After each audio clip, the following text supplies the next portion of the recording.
Hey guys, this is the Truth Café. My name is Fochari. Like, subscribe, and turn on the notification bell to get the updates of our things. So share our programs and stay tuned. Thank you very much.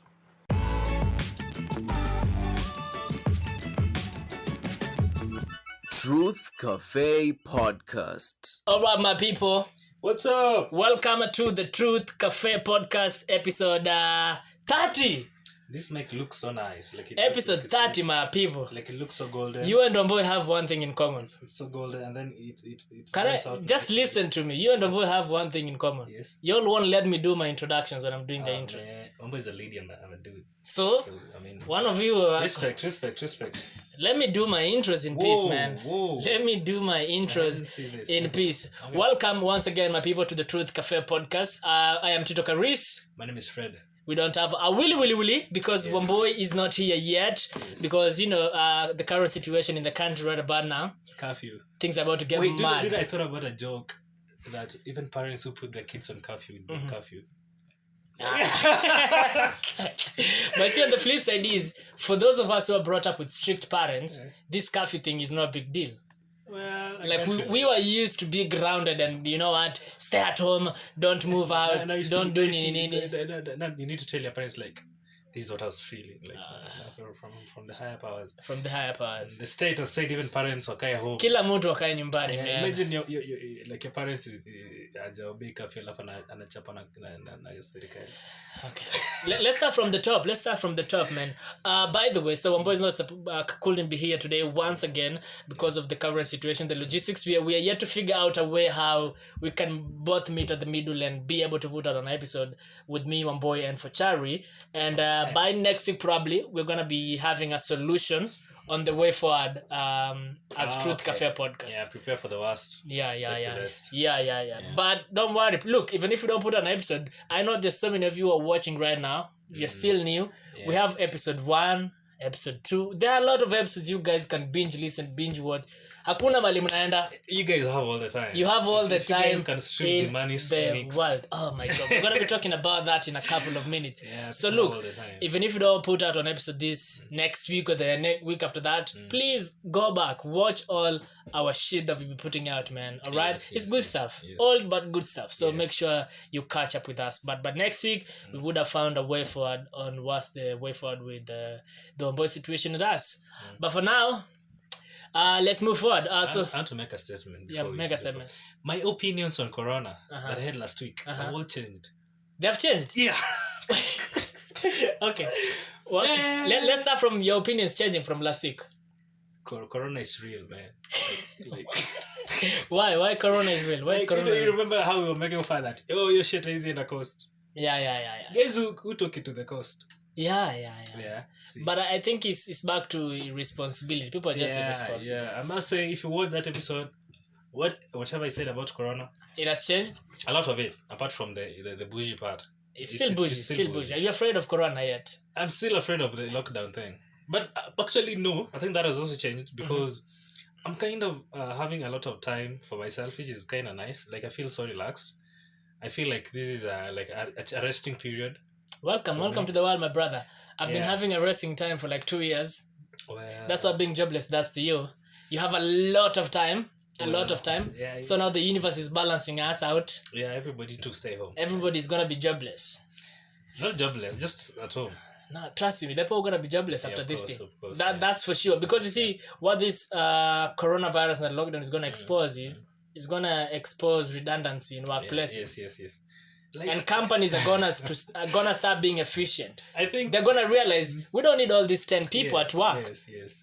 Kazi ya watu 10 inazifanya watu 5. So this period, that's true. They're gonna realize, so these all top 5 people have been doing nothing. That's so let's cut them off. That's true. And also the people can actually work from home. So Yeah.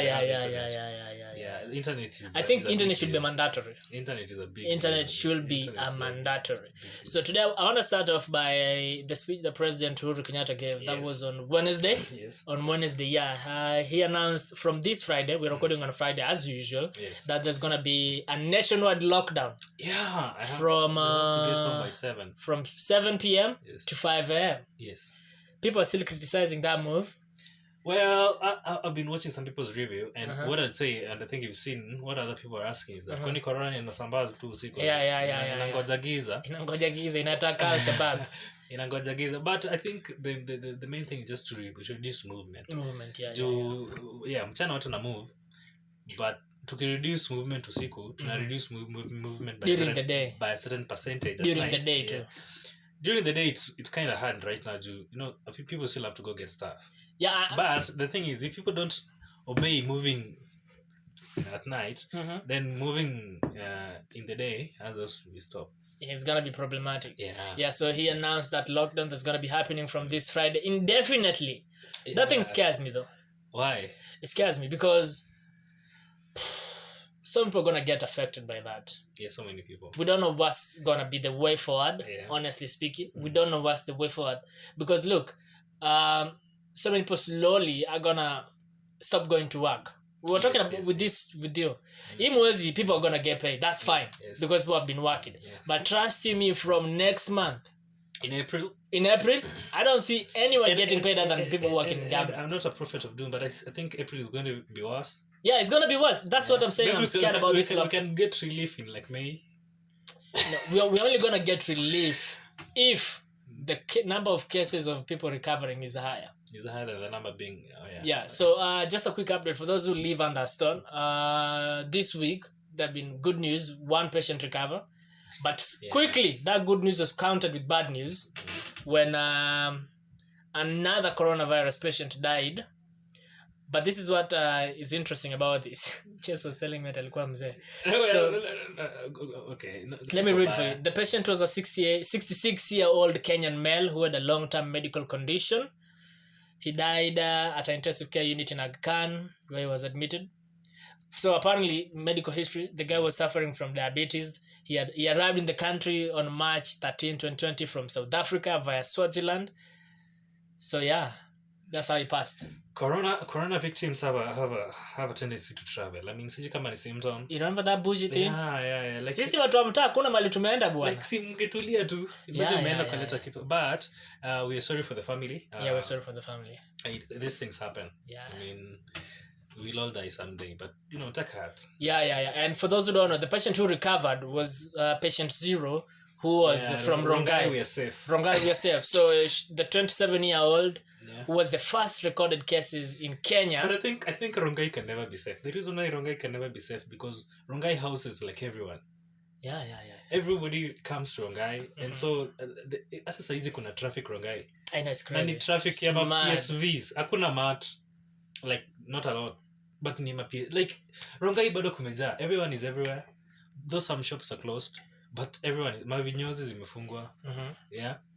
I was thinking that unaonanga kwa movie wenye ma villains wakipoteanga season 1 wanarudi season 2 kama wako na manywele wamebeat wenye wamekuwa wanaona wajanyoa nywele sijui they've gone underground for some time.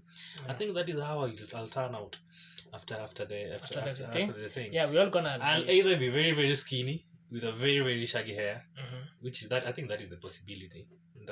So what do you think is going to be the impact of this lockdown though? The impact of the lockdown is watu wanaenda kufanja. Honestly speaking. Yeah, it's going to be. It's not even funny. It's not even funny. It's a reality. It's a reality. It's real. Watu wanaenda kusikia njaa. And the levels of depression that are about to spike off the roof. Even in Let the me tell you. Even in the villages. My God. Even in the villages, the markets are already closed. Unajua huku mashinani, rules are rules. Chiefs. Yeah. They enforce those things to the latter. Yeah. So if markets are already closed and there's no total lockdown, where are people going to get food? You can say maybe they've grown, but saizi ni ile msimu wa kupanda. It's harvesting time, but if you're in the village, then it's even going to be double trouble because even that 100 shillings that you're getting to survive with the family, now are you going to get it? Honestly, personally, I am scared for this lockdown. Really. Like, I don't know. Because you see, the thing is, it's an indefinite stuff. It's indefinitely. You imagine, bro, you don't even know at what time it is indefinitely. There's no hope. The lockdown is going to be there for 2 weeks, blah, blah, blah, blah. It's okay. But I think Kenya, we are lucky too. Let me tell you, the countries that are having worse, like India is going to have a 21-day total lockdown. Me, my problem is food, bruh. Look, and that's what I'm telling you. Kenya, we're having it easy. In India, imagine for fucking 21 days, total lockdown. You're not allowed to move anywhere. South Africa too is going to be South Africa is going to have a total lockdown too. If they're bringing food in my door. Total lockdown. In France, there's a total lockdown. And you're only allowed to move, if you're allowed to move, is a distance within 1 kilometer. And you have to sign some papers for you to move out. Like, naenda super, you have to get the right documentation for you to go out. Like, you really need to have a reason. You see, the problem if you're gonna go out. The thing that is scary about our system is that it doesn't take care of us. We will use a lot of force. Like people won't understand. Hata walimu wa Kigoma wanarushiwa tear gas. Like mbona warushiwe tear gas? Unaona? Sasa hata saizi, guys are supposed to be on lockdown, but now guys will want to go get food. Yeah, the government, and then the government won't do shit about it. That's the saddest bit. The other thing is, so all these people who are coming from abroad and whatnot, it's fine. They're being told to self-quarantine and whatnot, and the government is putting all these measures. And I was watching a certain news piece where these guys are complaining. They're being forced into these expensive hotels that they have to pay for themselves. But no, walitoka majuu. Bro, usikuwe hivyo. First of all, watoka na corona watametoka majuu. I mean, no, but it's really bad. It's good to come back home, but I mean, why ile self quarantine whatever. Like if they took it seriously. But you see what my point is, the government needs to put proper measures. The thing that I realized is that the government needs to take care of us. The government was overwhelmed. They didn't expect so many people at this. Exactly, and it's not taking like because I'm told they were told to go home and come back the following day. No, so there's that bit. There are others who now they were held at the Jomo Kenyatta International Airport. Walipigusha maraundi na basi because everywhere they're being taken they cannot be allowed there kumeja or sijui nini. Yeye ndo unaweza pata corona na ndio kuwa. Vizuri, now that's the worst bit. Nyinyi ndio tumetoka majuu. Mmekuwa kwa place moja. I'm sanitized. Yes, but look, to some degree I applaud the government with what it's doing. The president even went ahead and said, you know what, we're going to take a 80% pay cut, me and the deputy president. To all the CAS are going to take 30% and whatnot. It's a good move. It's a good move. I think it's a good move. But this is my problem. How is that going to benefit me directly, Chess?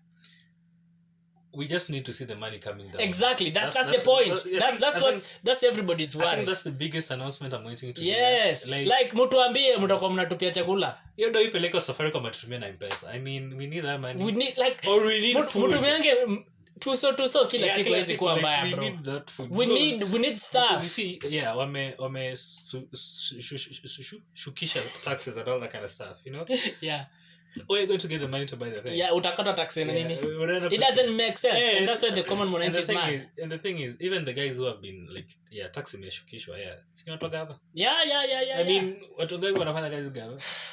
Honestly speaking, we are still waiting because here's the thing. Look, okay, that money apparently is to be given for to combat coronavirus. But let us be realistic. The proportion between the people who have coronavirus and those who don't have, which one is higher? Of course, we are many. Okay, sijuka niko nayo, but majority of us don't have coronavirus, yes. And we are the one who are highly affected. So your 80% mshahara ya preso akigawa proportionally, kila mtu apewa haki yake. Na sikuna madozi sijui nasikia zilitoka World Bank and what. Yeah, I mean 10 billion, I don't know what. Like if they give we only 40 million Kenyans, if they give us $1 million bobbies each, bro. Ooh. Look, honestly, because this thing is going to have an impact on us. Yeah, and shit is about to hit the fan. And when push comes to push, people are gonna lose their sanity. That's the thing I was wondering. Like, could there be like a riot after it's gonna happen? Because I think it's gonna happen. People want to get locked down, and then they're hungry. They're hungry. Utambe mtu akajeko because look, we're even talking with you. This month ndio watu wengi wataanza kujiweza. From next month, trust me, people are gonna start being chased out of their houses. Yeah. People gonna start unaona plotted tumeambiwa tu usilete again alafu kuna mtu ameandika punguzeni rent pia. If they did even half, man, it would have been it would make sense. It would make a whole lot of sense. But look, man, I think it's the thing is here with us. We are scared. Yeah, we are scared. And also I feel like the government is also scared. The government is scared and Really scared. She doesn't know what to do. Honestly speaking, they're just doing knee-jerk reaction. I think hata wako zile za easy conditions that apply kwa watu wetu kweli. And that's why I think they're trying to test the water. They cannot give us. I'm even wondering, like, if the government was to give people money, what criteria would they use? So do you think the government knows us that much? Wametupiga census juzi. Yeah, wametupiga lakini si kila mtu alihesabiwa. Shida yake kama ukuhesabiwa sasa. I had someone say a mad thing that shook the hell out of me. Ati sasa ndio gavai yameo kutumia huduma namba. Mimi nimeumia. Sasa ndio usikie gavai kwa like, you know what? Unakumbuka huduma namba? Kama ulitumia. Unakumbuka huduma namba? Kama hukuchukua huduma namba. Jokes on you. What the fuck? Oh my god. Naweza kufa bro. Yeah. But yeah, I think that's one way to deal with Obey the government. Obey the government. Look, anyway, if you're watching or if you're listening to us, please leave a comment down below. Let me know what you think the impact of this coronavirus is going to have on us as a nation. Yeah. What do you think the impact of the lockdown, the coronavirus at large, what do you think it's going to have on us as a people? All right? Yep. In the meantime, enough of the coronavirus. Look, man, coronavirus, 3 weeks now, right? This is the third week. This is going to be the third week. Next week or this week? The next week. Oh, it's going to be the third week. Second week. Yeah. Oh. It's going to be the third week next week. This is going to be on Monday. Yeah. This thing is creating more content than anyone has ever created, my friend. Like, anywhere you turn to is coronavirus this, coronavirus that. But look, it will be ignorant of us not to talk about it, though. We cannot pretend like it's not happening. Yeah, we cannot, but it depends on the kind of information you're giving to people. Yeah. Or even the kind of information you're because for me there's certain like I've limited my time on social media. Because of the negativity that comes. Like kuna watu wengine wanajifanya kama news reporter kushinda wengine. Wanaona tweet ya mtu screenshot WhatsApp group status, like even something that they've not verified. Yeah, we talked about that in last week on this episode where so people are just spewing hate speech and whatnot. Yeah, they're making other people. There are some people who are really, really scared of corona. Like they're scared and they're like ni wale watu wako sawa, like wako nyumbani. Honestly, I'm not afraid of corona. Mimi ni njaa tu naogopa. Exactly, but kuna wale watu wenye wako na food like hawana njaa. The other thing I was thinking, look, if you're watching this, this is what the lockdown is gonna do. People are gonna panic. People are gonna do what's called panic buying. Good, sharp. That's good for you if you have the ability. But you know who I'm sorry for? The people some of us who don't have that large sum of money sleeping around. Exactly, you get what I mean? So it will be, this is the time for us to be empathize one another as a country, because you have the ability to buy tissue ya miaka mzima, but here I have like 100 bob. That 100 is supposed to last me for a week. I'm supposed to break it down. How am I supposed to compete with you? Because these people who have this money, they're gonna buy things off the shelf in supermarkets and the markets. But we just hope that production won't like stop. It is gonna stop, Chess. Honestly speaking, it is gonna stop.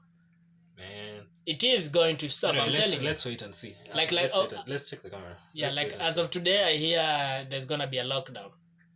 Like lockdown inaanza, but nasikia town ishaanza kuwa ghost town and stuff. Yeah, there's none in town. There's none in town. Most shops are closed. And whatnot. Yeah, because unapata. I think what will happen is that people will lock themselves down. By themselves. That's at this rate, most businesses are closing. Because sasa auoni mbona ufungue biashara na kuna mtu anakuja. Unaona ni mtu wa stall, nani anakuja kubai? Fares are crazy high. Nani anakuja kubai bangili saa hizi? Si unafunga tu shop. Wewe ni mtu wa M-Pesa nani? Nani anakuja kuja? Nani anakuja kuja? It's crazy. So you just go home and chill. Anyway, leave a comment down below. Yes. What do you think the impact of the lockdown is going to have on us? And if you have any important information, leave it down below. So let's move on into another discussion. I want to talk about the social media challenges that have been going on, which is mad and crazy. But first, anyway, let's move on, guys. So the quarantine, the lockdown is having people do some crazy challenges. Have you seen those challenges? I don't think. I've been off social media. Okay. You've been quarantining yourself off social media too? I only talk to specific people?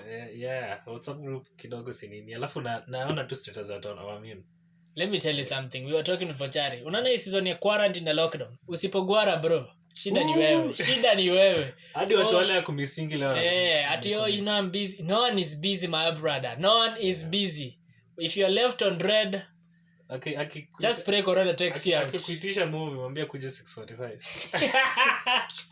6:45. Unataka kurudia utaenda. Kimaliza alafu anambia Unaenda kuchukua fimbo ya polisi ama yangu. Ati unachukua fimbo ya polisi ama yangu? Nani anakupiga miti? Mimi ama polisi? Unachukua miti ya polisi ama yangu. My brother. Let me tell you something. Sahi, this quarantine season lockdown. Usipogwara bro. Lakini msigware. Evaluate your life choices. You know, there's someone who described like the process of sex as a whole. Is a very good means of sambazaring corona. So I mean, stay huko. You don't know where someone has been, bro. See, I was telling you today. Babes akikuja kwa nyumba, anaingia shower kama cattle dip. Anaacha nguo. Kama cattle dip. Anaacha nguo huko. Anakuja hivi. Anatoka vile alizaliwa. Anakaa ashaoga. Anakuja hivi. Anatoka fresh. Unampatia towel mpya hapo kwa mlango hivyo. This is the time to buy those robes kama za movie. Unajua hizo robes za movie? Zile za kujifunga. Bas. Akirudi tena anapitia bafu kama ameenda kwa. Ameenda. Nguo hata sijui kama atavalia nje ama nini.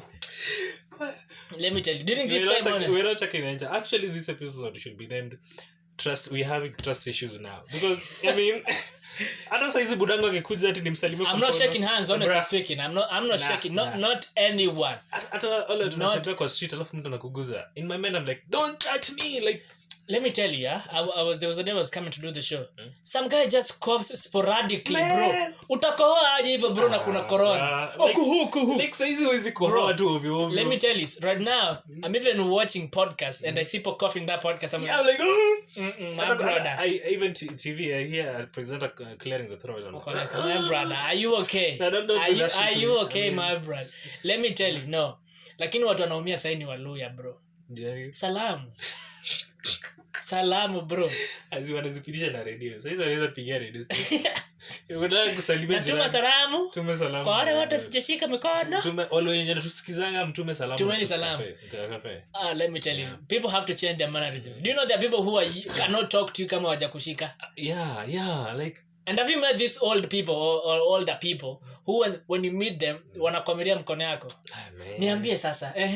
Naribu mko salama? Ameshika mkono akuachilie. I went home the last weekend. The first thing I was told, sanitize. Yes. Sanitize. Like, that's the way forward. That's the way. Osha mkono? Yeah. Osha mkono. Sanitize. Osha mkono. Because you don't want to infect. You don't know where you are. And then you find a match. By the way, let me, let's give credit to Wesley. Shout out to all the business operators who have tap and soap. That's recommendable. Sidhani kama kuna place unaenda au utapata kiti ya maji ameandika wash your hands everywhere.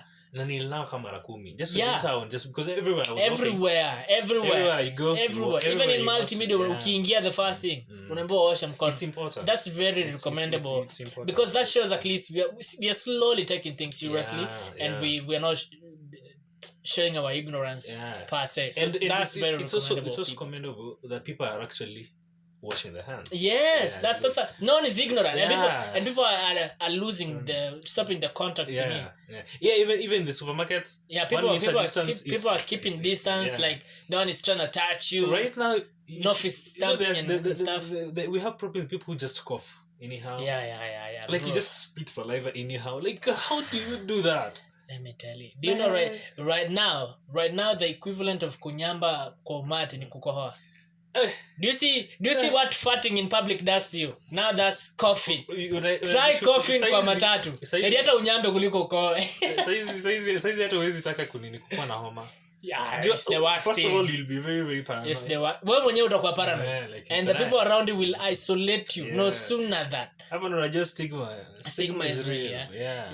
I mean, it's corona. It's corona. But I think people need to improve on. Some people need to improve on hygiene. Like afai kuchukua mzaha. Like if don't cough on people's face, stop touching people. Don't just pia wale watakuko wapi. Don't do that right now, bro. You'll make me laugh. Because this is the other thing people don't realize. People quote and quote are in lockdown or quarantine, but mnapata mko watu 10 kwa nyumba moja. Yeah. Now you're not even supposed to be there. At you're chilling, that's the problem. You're smoking weed. You're going to see your you're going to see your boys. Mtaki kuboeka. Don't come and see me. That's the other thing people don't realize. Yeah, you might be indoors really, but bedsit yako imejaa watu 10 bro. Yeah man, hizo ni nini? Ati wewe ndio Like my boys, lakini wapare. wako tutapatana after corona. If you want to see me, if you want to nini unaweza ni kuna hii app imekaa ya Zoom. I mean those guys are now, I think they're the next big thing. What's the app about? Zoom is like, it's an online meeting place where like you can connect like 100 people, like FaceTime, like tunaona like a video call. For real? Yeah, so people can have a meeting. Even Rotary clubs are using it for meetings now. In church, you're using it for fellowship. Like it's called Zoom. Yeah, it's called Zoom. I've never heard of it. Yeah, you can do it on laptop or on your phone. We can try Zoom with one boy, right? Yeah, you can try Zoom with like. We have Wi-Fi in the studio. Like a conference, yeah. So it can work. Zoom is the thing, yeah. The thing right now. Please pay us Zoom for blessing this thing and right now. Anyway, yeah. I was talking about the challenges I've seen online. I've seen people nominating each other. Yeah, Chana, I see ladies posting each other. I'm like, what is not happening? Who is dead? Who is not dead? I nominate each other. Children say something nice about. Yeah, iko what's up? I've seen there's a challenge. People are taking photos of their abs and what not. Man, this challenge people is are so bored. What am I boy? People are so bored. But there's one challenge I didn't like. There's a challenge where people are juggling tissue. Yeah, wanapepeta tissue. I've seen that. That one I didn't like because it is discriminatory. Why? To our Muslim brothers, unajua wananga tissue. What? For real? No. Now you having that mentality is a problem. No, sini kweli. Our Muslim brothers don't do tissue. But they wash the ass. I mean. Yes, exactly. That's what I'm saying. They cannot participate in this. Let me tell you something. Me, I think I always go for that. Washing? Yeah. I only shit before shower. My brother. Yeah, no. My brother. Social distance. No tissue. Let me tell you. Tissue. Actually, personally, and this is a public service announcement. Tissue is gross, especially for guys. This is why. Personally, I only take a shit when I'm going to shower. Exactly. Unless nahara, bro. Yeah. But that's me too. Normal circumstances, I take a shit, take a shower. Because let me tell you, especially for guys, it's very gross. You're out here working with shit particles on your butt crack. Because you know why? Most guys are hairy down there, bro. You cannot wipe everything. Alafu na sweat, alafu inaanza kun. My brother. Yeah, so me, I go the Muslim way every day. But you see, here's the thing though, yeah? When you're growing up, people used to be grossed out by that. But I think growing up, I've realized these Muslim brothers are way cleaner than anyone. Anyone. Because like, you wash up. Like, you wash up properly. Because tissue really is like you're smearing that shit on your butt crack and whatnot. Especially if you're a guy and you're hairy. And then you look at it like, why do people look at that shit? Like, so that ujue kama ni safi, bro. Shit is shit. You know, maybe you check the color if it's black. Or it's green. I don't know those things. Have you ever shot a green shit? I have so many rainbow, bro. Mimi hata sijuangi. Rainbow, bro, hata sijuangi kala gani ni healthy, gani si healthy. Na ile nyeusi. See, all of them, my brother. Sijuangi gani ni healthy, gani si healthy. You have lived the life. I have lived the life, my brother. Ina depends. Sasa zingine nimepiga combination nimeshtua tumbo. Have you ever thought of those beautiful chick like, wewe nyambanga kweli? Watu unyamba, bro. Kwanza ndio amoni. Alafu kuna mwanga na history ati mkiko kwa relationship mmezoeana mnaweza nyamba. Yeah. But dem anatoa harufu nyingine. No. But if a lady come forward before you, man. I think Hajajifungulia. Anaogopa kunyamba. Kunyamba ni muhimu. Apparently, the ladies who cannot even take a shit in their boyfriend's house. Amen. Unafanya nini huko? Unajifanya Yesu. Yeah, that is a very toxic relationship because you're not free. And you know what else is toxic? That stomach of yours says. Man. That stomach. If you can hold a shit for that long, my brother. You know, even your mind is not clear because imagine this shit. You know, you're trying to get smashed and karibu smashiwe nyamba. Boicha anafikiria ni pusi menyama game yake iko. Usitaka tuleta karufu kanatokea.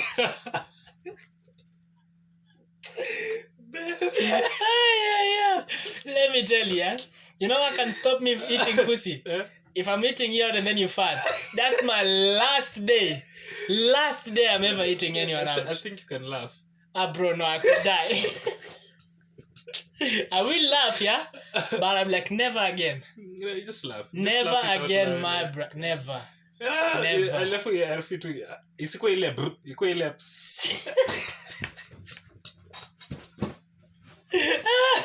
Hey, those ones are the bad ones. So, those ones are them. Have you ever farted in public though? No, I don't. Honestly, I don't. brother. I just get. I usually freak out. Let me tell you what I do. And at times it scares the hell out of me. So if I'm walking, naangalianga mbele nyuma.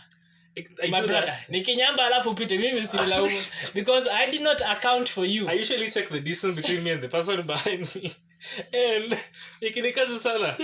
If I check if there's someone coming in front. But you know what's the worst? Ile mtu mwingine shukiwe. You know what's the worst? Kunyamba kwa stairs, bro.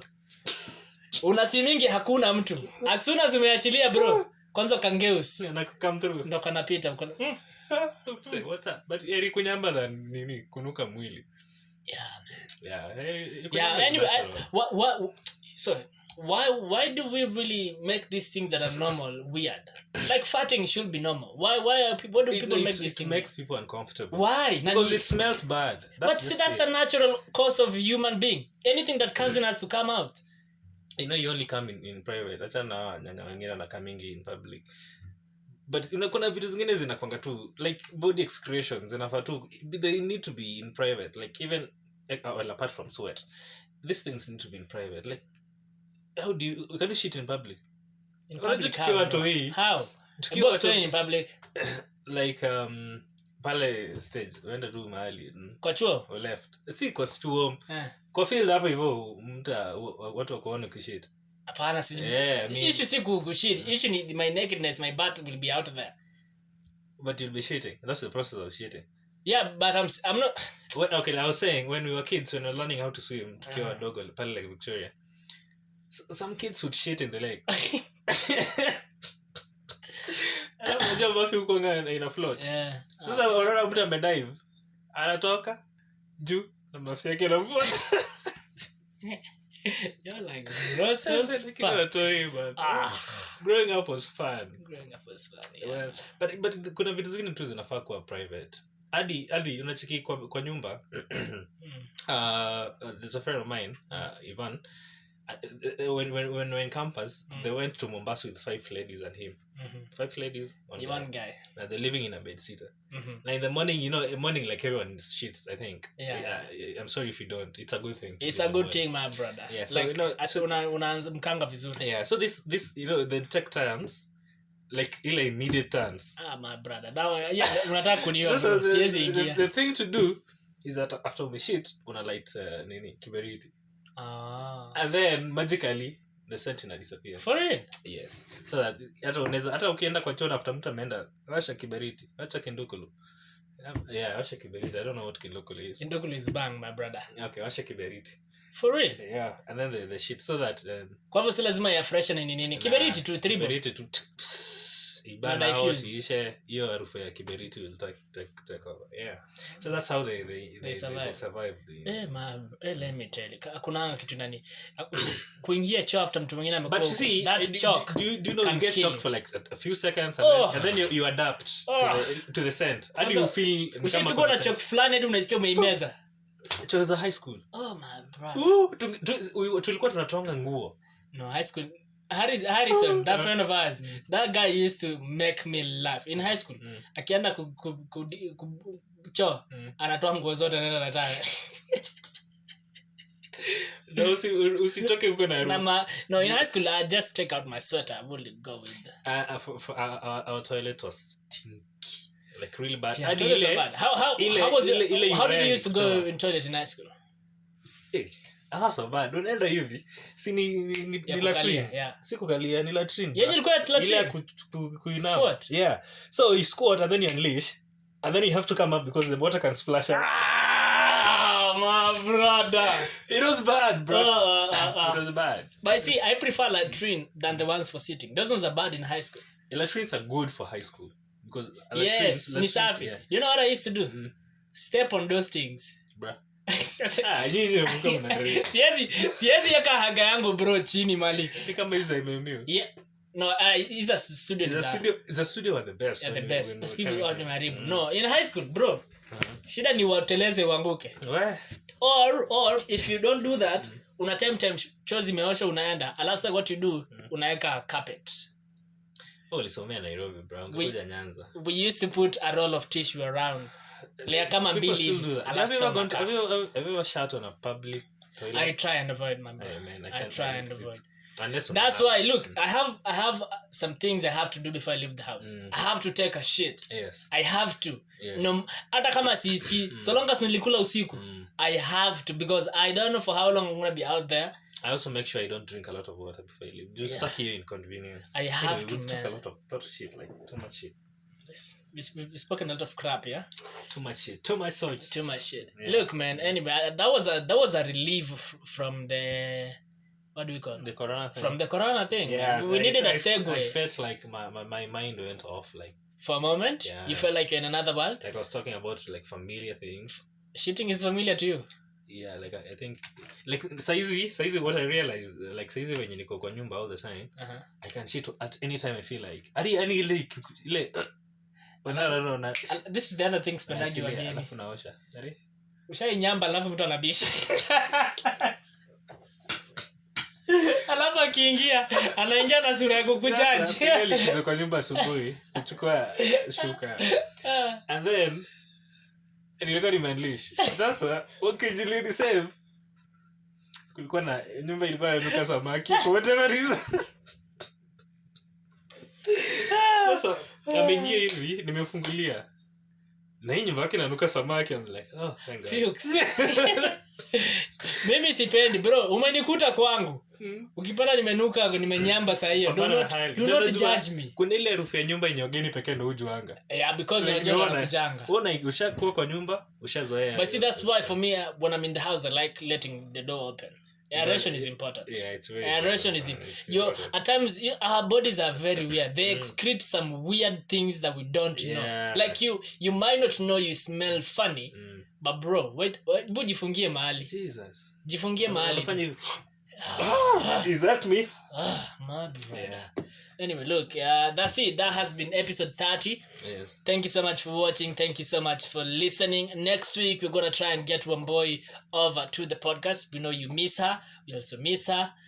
We're going to make sure we get her and do, a couple of episodes for you guys. We don't know. We don't know for how long this lockdown is going to be. All I can say is that be very safe, guys. Like, take care. Corona is real. Yeah. And check on one another. Let's check on one another, man. These times are really dark and crazy. Yeah, let's check on one another, and let's to tea serikali. To tea serikali. Let's make the government. You remember there's this popular saying that people have many a times. Wanasemanga every middle class person is one disease away from being broke. Yeah. This is the disease. This is the sign. When people think of the chronic list, no, you're not sick, but you see that the disease coronavirus is gonna make middle class people broke as hell, because most middle class they live from one paycheck to another. Man. They might earn 200,000, but by tarehe 15 wamespend yote, wameisha. Kuna watoto unaishi kwa 90,000 apartment. Oh my God. But you see, one of the lessons from all this, people now gonna start to learn how to save. People really need to know how to save. Yeah. People also saving need to, my like, people. Savings. Those are ones of the lesson, and I think the next episode that we're gonna put out, we need because it's gonna be almost a month, right? Not knowing what the situation will be by then, but we need to do lessons learned from coronavirus. Yes. Because I think it's a tough time, but I'm sure there are some good lessons out of. Yeah, there's a lot of lessons that we have learned from all this. Anyway, guys, thank you so much for watching. Thank you so much for listening. As usual, make sure you like, subscribe, comment, and give us a thumbs up. Till next time. Adios. Truth Cafe Podcast.